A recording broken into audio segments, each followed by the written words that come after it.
नमस्कार, फिफाना हिंदी क्लासेस के YouTube channel पर आपका फिर से स्वागत है। और इस चैनल पर आपको कॉलेज एजुकेशन से लेकर कंपटीशन क्लासेस तक का पूरा पाठ्यक्रम उपलब्ध होगा। और इस क्लास में मैं लेकर आई हूं आपके लिए रीट व पीएसआई के लिए एक बेसिक क्लास। और बेसिक टॉपिक में अपन पढ़ रहे थे वर्ण विचार। चलिए अपन वर्ण विचार टॉपिक को आगे बढ़ाते हैं। तो इस क्लास में अपन क्या पढ़ रहे थे? वर्ण विचार।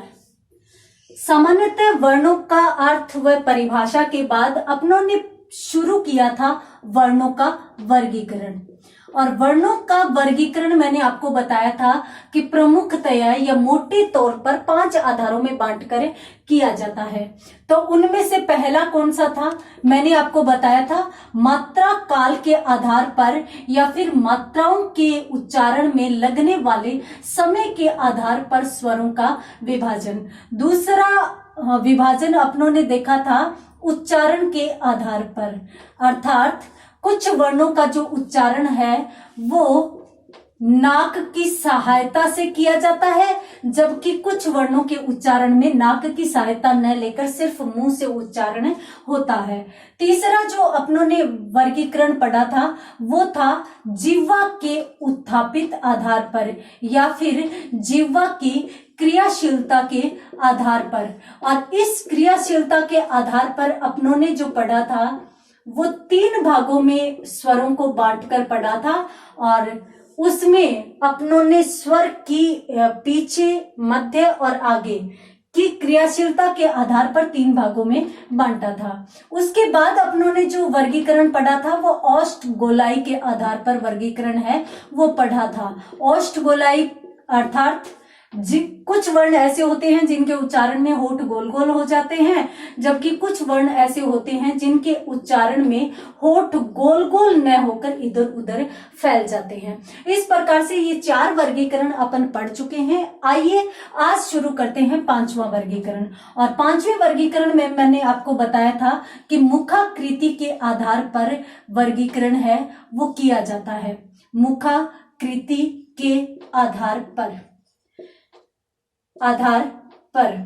देखिए, इसे तालु के आधार पर भी कहते हैं कि तालु पर किस प्रकार से जीभ स्पर्श करती है, उस आधार पर भी ये वर्गीकरण है वो माना जाता है। या फिर अपन इस दृष्टि से यदि देखें तो मुख की किस किस प्रकार से आकृति बनती है, या फिर जो मुख है वो कितना खुलता है। कभी कभार कुछ वर्ण ऐसे होते हैं जिनके उच्चारण में मुख बहुत ज्यादा खुलता है, कुछ वर्ण ऐसे होते हैं जिनके उच्चारण में नाम मात्र का मुख खुलता है, या फिर यूं कहें कि लगभग बंद सा रहता है। तो इस आधार पर है वो स्वरों का वर्गीकरण किया जाता है। इस आधार पर स्वरों को सामान्यतः 4 भागों में बांटकर अपन पढ़ते हैं। 5 वर्गीकरण ये है। और मुखाकृति के आधार पर अपन स्वरों को 4 भागों में बांटकर पढ़ते हैं। देखिए, यहां पर मैंने आपको बताया कि मुखाकृति या तालु की क्रियाशीलता या तालु के सहयोग के आधार पर सामान्यतः जब कभी कभार ऐसे होता है कि जो हमारी जो जीभ है वो ऊपर तालु को टकरा जाती है, मध्य में, कभी जो हमारी जीभ है वो अंत में तालु पर टकराती है, कभी यहाँ पर टकराती है। इस प्रकार से है वो ये वर्गीकरण किया जाता है। और जब हमारी जीभ तालु के स्पर्श कर देती है बिल्कुल, तो आगे से मुंह हल्का सा बंद सा हो जाता है, तो उस समय फिर मुंह थोड़ा सा खुलेगा। तो इसलिए ये दोनों है वो आपस में संबंधित चीजें हो जाती है। इसलिए अपन जो पढ़ते हैं वो इस वर्गीकरण में स्वरों को 4 आधारों में बांटकर पढ़ते हैं। देखते हैं कौन कौन से। सबसे पहले मैंने आपको बताया मुख खुलने के आधार पर। तो कुछ वर्ण ऐसे होते हैं जिनके उच्चारण में मुख है वो सबसे कम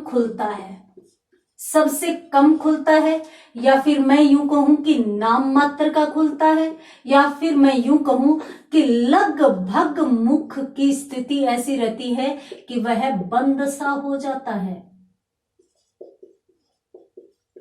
तो उस समय जो उच्चरित वर्ण होंगे वो क्या कहलाएंगे? संवृत स्वर कहलाएंगे। और इस आधार पर इसका पहला वर्गीकरण क्या हो गया? समृद्ध स्वर। जिन वर्णों के उच्चारण में मुख सबसे कम खुलता है वे वर्ण या उस समय जो उच्चरित वर्ण होंगे वे क्या कहलाएंगे? समृद्ध वर्ण कहलाएंगे। कौन कौन से होते हैं? देखिए, सामान्यतः ई, उ, ऊ, इन 4 स्वरों को इस वर्गीकरण में शामिल किया जाता है। ठीक है, ये था सबसे कम मुख खुलने का। अब अपन पढ़ते हैं सबसे अधिक मुख खुलने का। तो जिन वर्णों के उच्चारण में या जिन स्वरों के उच्चारण में मुख सबसे अधिक खुलता है, सर्वाधिक खुलता है, उन्हें क्या कहते हैं? उन्हें विवृत कहा जाता है। और उसमें क्या होता है? मुख सबसे अधिक खुलता है। ये वर्ण संख्या में कितने होते हैं? तो सामान्यतः ये एक ही वर्ण है जिसके उच्चारण में सबसे अधिक मुख खुलता है या फिर पूरा ही मुख खुल जाता है। और वो वर्ण कौन सा है? आ। उसके बाद अपन देखते हैं अगला वर्गीकरण। अगला कौन सा वर्गीकरण? तीसरा वर्गीकरण। और तीसरे वर्गीकरण में अपन शामिल करेंगे अर्ध समृद्ध स्वर। अर्ध समृद्ध स्वर। अब अर्ध समृद्ध में क्या होता है?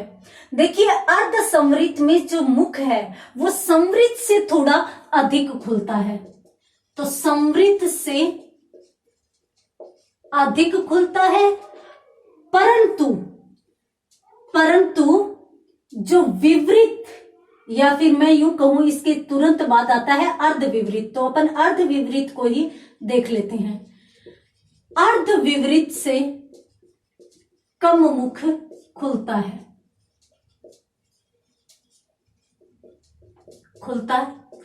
अर्थात जिन स्वरों के उच्चारण में मुख समृद्ध से तो अधिक परंतु अर्ध विवृत से कम खुलता है वे स्वर क्या कहलाएंगे? अर्ध समृद्ध कहलाएंगे। ये कौन कौन से होते हैं? ये 2 स्वर होते हैं। और कौन कौन से होते हैं? ए और ओ, ये होंगे। उसके बाद अपन पढ़ते हैं चौथा वर्गीकरण। यहां पर मैंने आपको बताया था कि अपन 4 भागों में बांटकर इस वर्गीकरण को पढ़ेंगे। और जो चौथा भाग है वो है अर्ध विवृत स्वर। अर्ध विवृत स्वर। अब अर्ध विवृत स्वर की शर्त क्या होगी? अर्ध विवृत स्वरों के उच्चारण में मुख जो है वो अर्ध समृद्ध से तो अधिक खुलेगा, से अधिक, जबकि विवृत से कम मुख खुलता है। तो उस समय उच्चरित वर्ण क्या कहलाते हैं? अर्ध विवृत वर्ण या अर्ध विवृत स्वर कहलाएंगे। ये कितने होते हैं संख्या में? ये संख्या में सामान्यतः 3 होते हैं। कौन कौन से होते हैं? एक तो अ, एक ऐ और एक औ। अब देखिए, जितना भी वर्गीकरण पढ़ा है उसमें अपनों ने री को नहीं लिखा। अब यहां पर आप खुद देख सकते हैं। देखिए, ए आ, ई उ ऊ, और उसके बाद ए आई ले लिया, ओ औ ले लिया, री को नहीं लिया। सामान्यतः है वो किसी भी वर्गीकरण में री को शामिल नहीं किया जाता, लेकिन फिर भी मैं बता देती हूं आपको कि री के उच्चारण में सबसे कम मुख खुलता है। और इस आधार पर हम इसे किस में शामिल करेंगे? समृद्ध में ही इसको शामिल करेंगे। 1% यदि हो जाए कि एग्जाम में आ जाए तो आप इसको समृद्ध में शामिल कर लेंगे। तो इस प्रकार से ये 4 भागों में बंटा हुआ था। यहां पर थोड़ी सी जो स्थिति है वो अलग है और सामान्यतः रट्टा लगाने पर यह चीज बिल्कुल समझ में नहीं आएगी। कौन सी?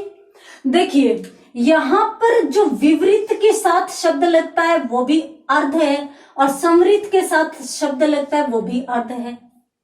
यानी अर्ध और अर्ध का शाब्दिक अर्थ सामान्यतः अपन किस में लेते हैं? आधा के अर्थ में लेते हैं। और जब आधा के अर्थ में आ रहा है तो इसका मतलब सामान्यतः यूं होना चाहिए कि पूरे से तो कम होता है आधा, तो इनके उच्चारण में मुख कम खुलना चाहिए। जबकि यहां पर देखिए, अर्ध समृद्ध में समृद्ध से ज्यादा मुख खुल रहा है। हाँ, अर्ध विवरित में तो विवरित से कम खुल रहा है, लेकिन अर्ध समृत में समृत से अधिक मुख खुल रहा है। ये चीज अपने को समझनी है। तो आप किस प्रकार से ध्यान में रखेंगे? आप इस प्रकार से ध्यान में रखेंगे इस चीज को, आप इस प्रकार से रखेंगे, सबसे कम मुख किस पर खुलता है? समृत में। समृत स्वरों के उच्चारण में सबसे कम। उसके बाद दोनों अर्ध वाले ले लो। सबसे पहले तो ले लो अर्ध समृत को, ले लो, ले लिया। अब ले लो अर्ध विवरित को, अर्ध विवरित को ले लो, ठीक है। और उसके बाद विवरित ले लो, यानी सबसे अधिक। तो ये दोनों तो अपने को याद हो ही जाएंगे, समृत और विवरित। समृत सबसे कम स से और विवरित सबसे अधिक हो जाएगा, स से सबसे अधिक याद कर लेना। उसके बाद अर्ध समृत में समृत से ज्यादा है, कम नहीं है, जबकि अर्ध विवरित में विवरित से कम है, ज्यादा नहीं है। ये चीज आपको ध्यान में रखनी है। सबसे कम मुख किस में खुलता है? तो यहां पर अपन देखते हैं कि स्वर संख्या में कितने होते हैं? कुल 11। कौन कौन से? अ आ, ए ई, उ ऊ, री, ए, आई, ओ, औ। ठीक है। अब ए है, ए जो स्वर है ना, उसको सामान्यतः मतलब आ से कम मान लो आप, कि ए है वो आ से कम है। तो आ तो कहां है? अब आ तो आप देख लेना, मां, पूरा मुख खुल गया। तो इस आधार पर आप आ को तो विवरित में सबसे पहले लिख लो। इसको तो याद रखने की भी जरूरत नहीं है, क्योंकि आ जब अपन बोलते हैं तो अपना मुंह फट जाता है, पूरा का पूरा खुल जाता है। तो ये तो विवरित में चला जाएगा, समझने की बात है। उसके बाद आप ए को किस में कर लो? आ से पहले कर लो, जस्ट पहले लिख दो, क्योंकि इसी के वर्ग का है, इसी के परिवार का है। आ जाओ। अब ई ई उ ऊ, ई ई उ ऊ, इनमें मुख हल्का सा खुल रहा है, तो इनको सबसे पहले ले आओ। ई उ ले आओ, आ गया। और उसके बाद मैंने आपको बताया कि री को भी इसमें लिख लो। तो ई उ री अपन बोलेंगे ना, तभी अपने को महसूस होगा कि इनके उच्चारण में मुख सबसे कम खुलता है। अब अन्य को देख लोगे तो और भी अधिक क्लियर हो जाएगा। अब यहाँ पे अर्ध समृत है, अर्ध विवरित है, दोनों इन्हीं को समझना है। तो जाहिर सी बात है कि इसमें इससे कम मुख खुलेगा, तो इसमें तो छोटे ले लो। छोटे कौन से ले लो? ए और ओ ले लो, क्योंकि आई से ए छोटा है और औ से ओ छोटा है, तो इसलिए ए ओ इसमें लिख लो और इसमें आई और औ लिख लो, क्योंकि ये ज्यादा वाला है तो इसमें बड़ी मात्रा वाले ले लो। इस प्रकार से याद हो जाएगा। तो ई उ री इसमें, ए ओ इसमें, अ ए आई औ इसमें, और आ हो जाएगा इसमें। और इस प्रकार से कितने वर्ण हो गए? 4, 6 और 11। ये हमारे 11 वर्णों का वर्गीकरण हो गया। किस आधार पर? मुख खुलने के आधार पर, या मुख की आकृति के आधार पर, या तालु की क्रियाशीलता या सहयोग के आधार पर। इस प्रकार से ये वर्गीकरण अपनों ने पढ़ा। और यहाँ पर जो स्वरों का वर्गीकरण है, स्वरों का वर्गीकरण मैंने आपको बताया था कि सभी स्वरों को अपन मोटे तौर पर 5 आधारों में बांटकर पढ़ते हैं, और यह वर्गीकरण हमारा सामान्यतः कंप्लीट होता है। फिर से बता देती हूं, मा उ जी ओ, मा उ जी ओ 4 इस प्रकार से याद कर लेना। फिर एक रहेगा मुखाकृति के आधार पर, ठीक है। मात्रा काल के आधार पर अपनों ने हर्ष, दीर्घ और प्लुत 3 भागों में बांटा था। उच्चारण के आधार पर 2 ही थे, एक का तो नाक से होता है और एक में नाक की सहायता नहीं ली जाती, तो अनुनासिक हो जाएगा, और अनानुनासिक या निरनुनासिक हो जाएगा। उसके बाद जीभ के उठने के आधार पर अपनों ने डायग्राम से समझा था।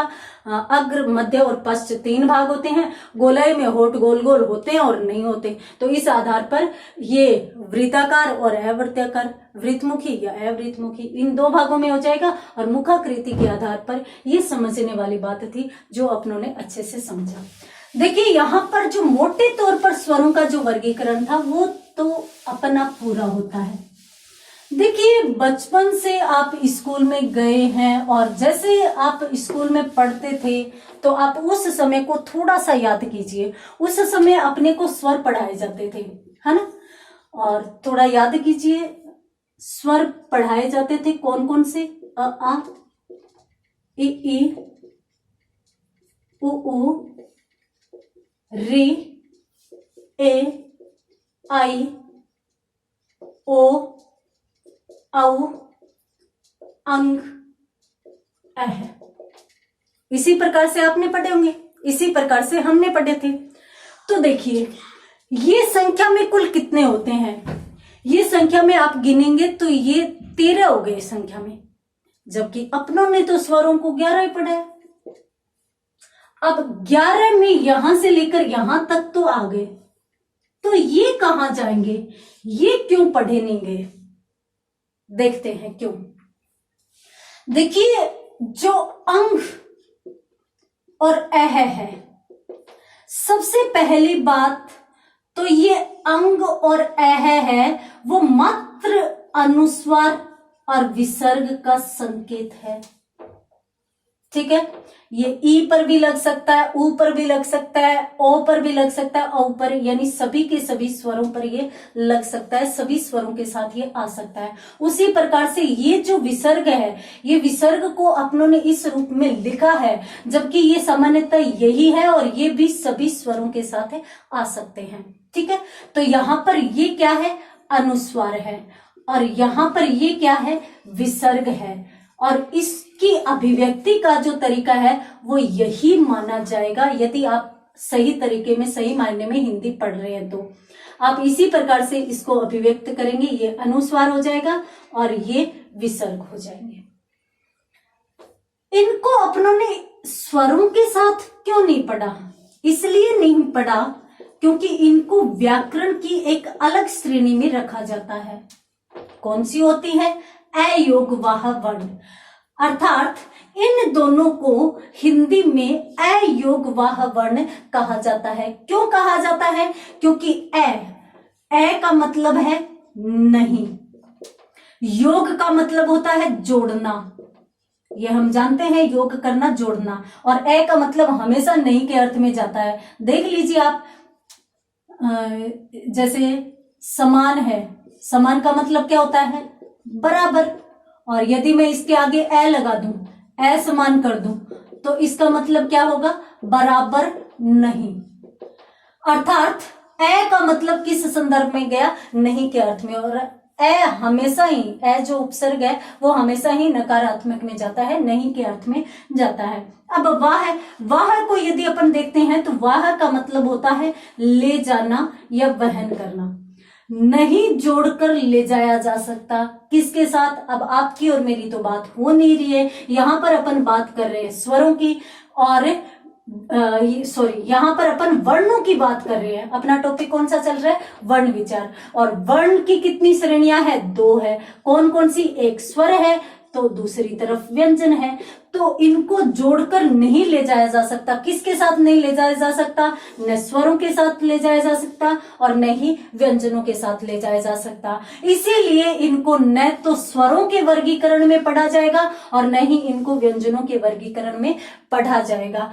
क्यों नहीं पढ़ा जाएगा? इसलिए नहीं पढ़ा जाएगा क्योंकि जब उच्चारण करते हैं अपन, तब इनका स्वरों से अधिक दबाव लगने के कारण उच्चारण होता है, और व्यंजनों में इनको शामिल इसलिए नहीं किया जाता क्योंकि ये हमेशा ही स्वर के साथ या स्वर के तुरंत बाद है वो प्रयुक्त होते हैं, प्रयोग में लाए जाते हैं। ये हमेशा ही स्वरों के साथ प्रयुक्त होते हैं। इसीलिए यूं भी कहा जाता है कि ये 11 स्वर वर्णों पर ही प्रयोग होंगे, कभी व्यंजन वर्णों पर इनका प्रयोग नहीं होगा। ये क्यों कहा जाता है? क्योंकि व्यंजन सामान्यतः आधे होते हैं, और आधे किस रूप में होते हैं? हलंत के रूप में होते हैं। और जब हलंत के रूप में होते हैं तब कभी भी उनके साथ न अनुस्वार आता और न ही कभी विसर्ग आता। आप हिंदी में पूरे शब्दकोश को छान लीजिए, कहीं पर भी आपको आधे व्यंजन के साथ या फिर आधे वर्ण के साथ कभी भी न अनुस्वार मिलेगा और न ही विसर्ग मिलेगा। देख लेते हैं, ये अतः, मंदिर इस रूप में प्रयुक्त है वो किए जाते हैं। और किस प्रकार से प्रयोग होता है, कैसे प्रयोग होता है, ये अपन देखते हैं। क्या पढ़ रहे हैं अपन? अयोगवाही वर्ण, अयोगवाही वर्ण। अभी मैंने आपको बताया कि ये स्वरों के तुरंत बाद प्रयुक्त होते हैं। ये चीज बताए, देख लेते हैं कैसे। अभी मैंने आपको बताया अतः, इसको तोड़ो आप। ए प्लस तय, प्लस तय में क्या जुड़ा हुआ है? अपन जानते हैं कि व्यंजन हमेशा हलंत युक्त होते हैं, अर्थात आधे होते हैं। ये स्वरों की सहायता से पूरे होते हैं। तो इसमें क्या जुड़ा हुआ है? ए जुड़ा हुआ है। और ए के बाद कौन आया है? विसर्ग आया है। तो किसके बाद विसर्ग आया है? स्वर के बाद आया है। दूसरी तरफ अपन इसको भी देख लेते हैं, मंदिर। तो यहां पर जो मैं है वो आधा नहीं है, पूरा है। इसका मतलब क्या है? मैं के साथ ए मिला हुआ है और उसके बाद क्या आया है? अनुस्वार आया है। उसके बाद क्या आया है? द के साथ छोटी ई की मात्रा है और उसके बाद क्या आया है? रे के साथ ए की मात्रा आई है। यानी अनुस्वार कहाँ प्रयुक्त हुआ? यहाँ पर। किसके बाद प्रयुक्त हुआ? स्वर के बाद। अर्थात अनुस्वार और विसर्ग हमेशा ही स्वर वर्णों पर प्रयुक्त किए जाते हैं। मुझे लगता है कि आज अपनों ने जो वर्गीकरण पढ़ा, जो अयोग वाई वर्ण पढ़े, वो आपको समझ में आए होंगे। बाकी अगली क्लास में। धन्यवाद।